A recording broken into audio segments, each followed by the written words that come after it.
வணக்கம். தலைவர் இந்து முன்னேற்ற கழகம் கோபிநாத். 2026ஆம் ஆண்டு தமிழகத்தின் சட்டப்பேரவை தேர்தல் மிக ஒரு ஆச்சரியத்தை ஏற்படுத்துகிறது. எங்கும் ஊழல், எதிலும் ஊழல், மதவாதம், ஜாதிவாதம் போன்ற இக்கட்டான சூழ்நிலைகளுக்கு முற்றுப்புள்ளி வைக்கப்பட்டுள்ளது.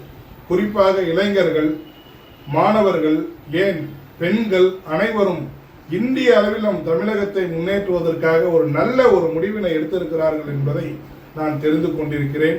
மேலும் எதிர்காலத்திலே ஆட்சி அமைக்கக்கூடிய நம்முடைய தமிழக வெற்றி கழகத்துடைய தலைவர் திரு விஜய் அவர்களுக்கு இந்து முன்னேற்ற கழகத்தின் சார்பாக வாழ்த்துக்களை தெரிவித்துக் கொள்கிறேன்.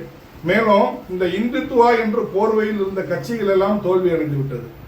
அதாவது எலெக்ஷன் முடிந்தது பிறகு, அதாவது தேர்தல் முடிந்தது பிறகு திருச்செந்தூர் போன்ற இந்து கோயில்களுக்கெல்லாம் சென்று வந்த விஜய் அவர்களை எந்த இந்து கடவுளும் கைவிடவில்லை என்பதை நான் இதன் மூலம் தெரிவித்துக் கொள்கிறேன். மேலும் பாரதிய ஜனதாவுக்கு ஒரு கருத்து நான் பலமுறை சொல்லி வருகிறேன். கொடி எடுத்தவர்களை எல்லாம் நம்பி தமிழகத்தில் உள்ள இந்து அமைப்புகளை தவிர்த்து நீங்கள் எத்தனை முறை தேர்தலை சந்தித்தாலும் கண்டிப்பாக இது போல மண்ணை கவ்விக்கொண்டேதான் இருப்பீர்கள். உங்களை விட பாரத பிரதமரை அதிகமாக கூறுவது எங்களை போன்ற இந்த அமைப்புகள். அப்படி இருக்க சில அமைப்புகளின் பேச்சை கேட்டு நீங்கள் எங்களை புறக்கணிப்பது உங்களுடைய வெற்றியை மேலும் மேலும் உறுதி செய்யும் என்பதை நான் மிக வருத்தத்துடன் தெரிவித்துக் கொள்கிறேன். மேலும் பாரதிய ஜனதா கட்சி ஒரு சில இந்த அமைப்புகளை நம்பி நின்றதால் இன்று குறிப்பாக திருப்பூரிலே ஒரு மிகப்பெரிய தோல்வியினை அடைந்து எங்களையும் கேவலப்படுத்தும் நிலைக்கு தள்ளிவிட்டது.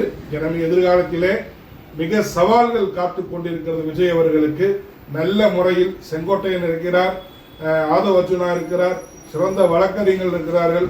அவருடைய ஆலோசனை ஏற்று நல்ல சிறந்த ஊழல் இல்லாத அரசியலும், மதவாதம் இல்லாத அரசியலும், ஜாதியற்ற அரசியலும் கொடுத்து தமிழக மக்களை காக்க வேண்டும் என்று நான் மீண்டும் மீண்டும் வேண்டுகோள் விடுக்கிறேன். உடனடியாக பாரதிய ஜனதா அவருடைய தேர்தல் களத்தை மாற்றிக்கொள்ள வேண்டும்.